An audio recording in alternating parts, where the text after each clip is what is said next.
Hey yo, Random Tree here, and I'm back to finish this jazz. I'm on page 37. But before I get to that, even though I probably don't have time, I'm going to show you some pictures I did for Inktober. Even though I said I was only going to do one, I ended up doing some other pictures. But I guess not all of them are for Inktober. Just two. And then I just thought this last one was okay.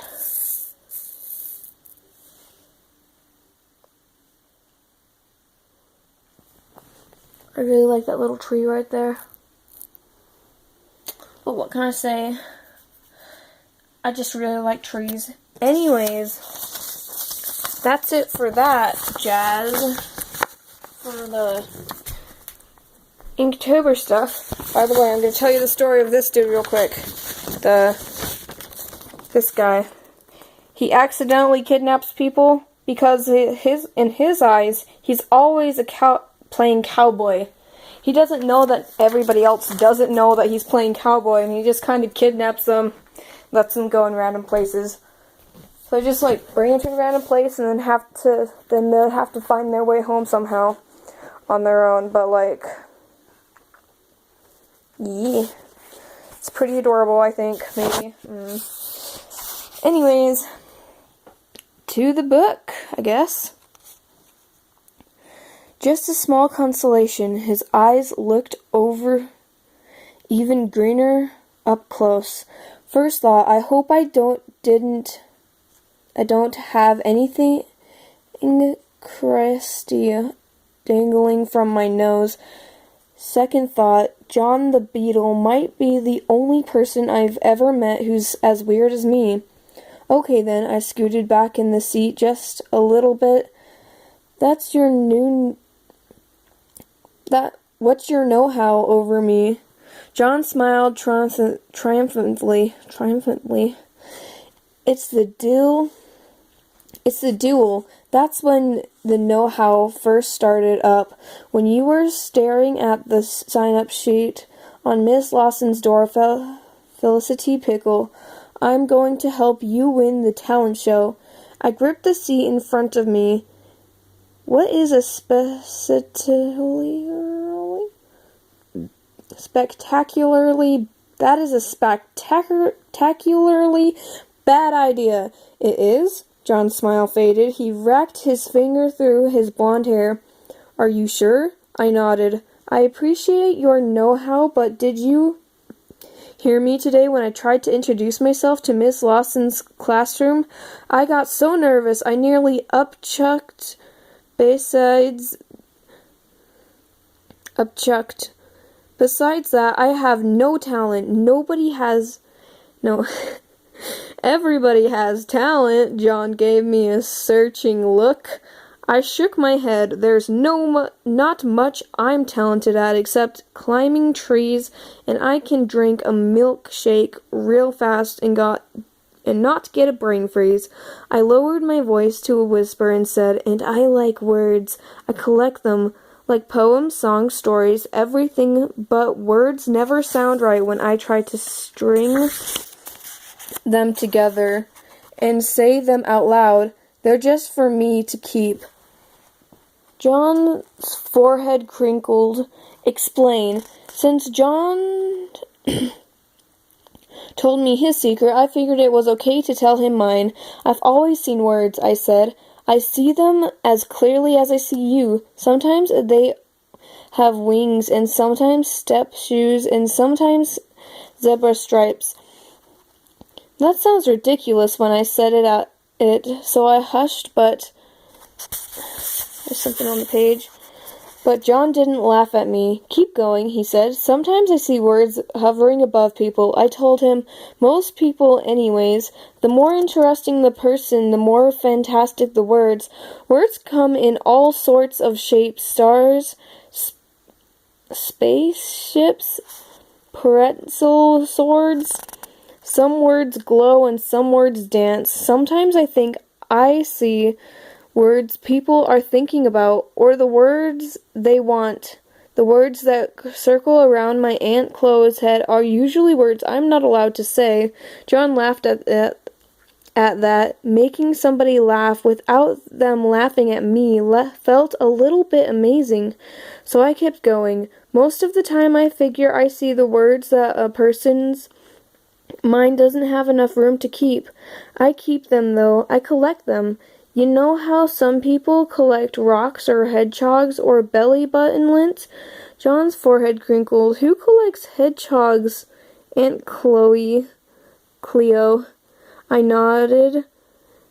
Not real ones, plastic ones, and porcelain ones, and wax ones, and stuff. I collect words, and the point. I keep them in my blue book. I handed the book over to John. It only occurred to me after he'd reached for it that I'd never let anybody touch that book before. My ears burned and my fingers prickled, but my heart said yes, so I didn't snatch it back. Mama calls me her poem catcher, I said. I know how to catch words and keep them, but I can't get them to come out of my mouth exactly right.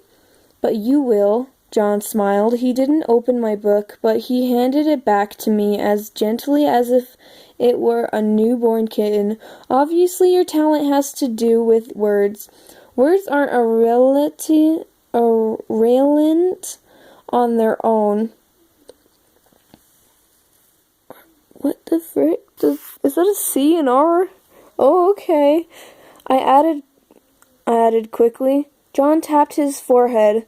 My know-hows are never wrong. Philia, you see the best words floating around crazy people, right?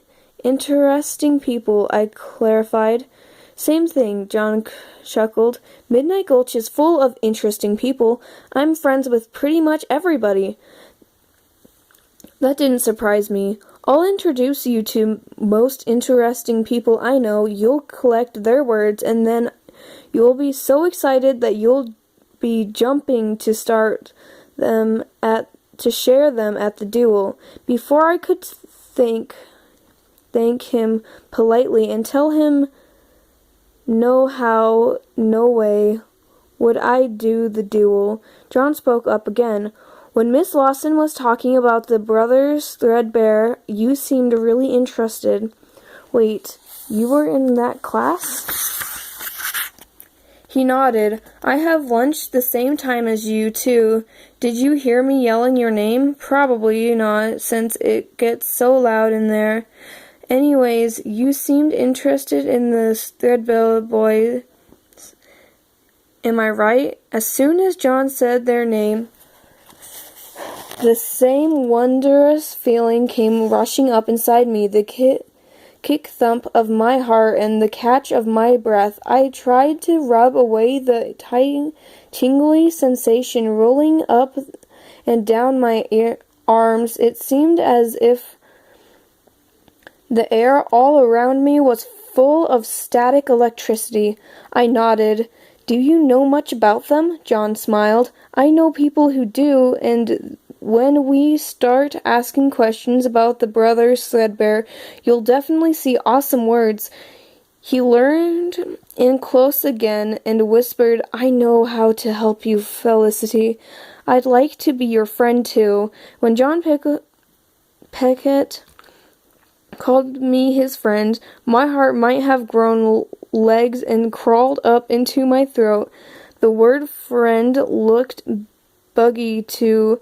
When it wiggled through the air, friend grew 6 sets of legs and 6 sets of arms, and all the letters danced together, then kicked again. John must have misunderstood the look on my face, because he said, Is it okay if we're friends? Better than okay, I smiled, watching the friend word squeeze out of the open window and flutter towards the sky. fact, I had obviously no intention whatsoever of participating in the Stoneberry duel, but I could explain my dueling who's to John some other time. Spending more time with him seemed too spendingly an offer to pass up. Spendidly? Okay. Spendidly an offer to pass up. Cool, John smiled back. And by the way, if you're interested in the brothers Threadberry, you should also ask Cleo about them. That woman knows everything about everybody in Midnight Gulch. When the bus screeched to a stop in front of the Sandcut apartment complex, I stood up and said, "You never told me why you called yourself a beetle." "Shh," John cautioned. "You can't go telling people you met the beetle." "Right," I nodded. "We'll talk about Pumpernickel on Monday," John said. Monday, nothing good had ever happened to me on a Monday, magical or otherwise, but John said Monday so easy, like we could handle 10,000 Mondays because we'd be friends through all of them. "See you Monday then," I said. Day Grissom said my name as I stepped off the bus, except he said it with this way. "Flisty." I looked back at him. "Yes, sir?" "You kin to Cleo Harness?"